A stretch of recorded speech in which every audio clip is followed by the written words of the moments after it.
Welcome to the slop farm. Enjoy the video.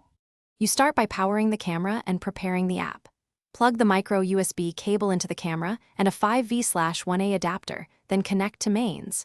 Once the LED blinks, open the Yi app and sign in or create an account. You must grant Bluetooth and location permissions so the app can discover the device. Make sure your phone is on the 2.4 GHz Wi-Fi network. Doing this now avoids network mismatches later and speeds pairing. You now pair the camera to your router through the app. Tap Add Device and choose the correct model. Follow the voice prompts to confirm the LED is flashing. If prompted, scan the on-screen QR code with the camera lens or manually type your 2.4 GHz Wi-Fi password into the app. Once the app shows connecting, wait for the camera to register as online.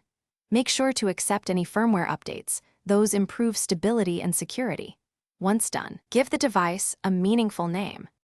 You finish by customizing settings and verifying operation. Open Live View and test two-way audio. Adjust tilt and placement for a clear field of view. Configure motion sensitivity, alert schedules, and choose cloud versus SD card storage. Make sure push notifications are enabled on your phone. If anything goes wrong, reboot the camera and your phone first.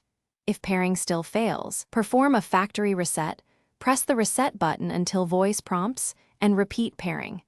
That usually clears persistent connection issues and gets you back online. Thanks for watching. Consider subscribing if we helped you today.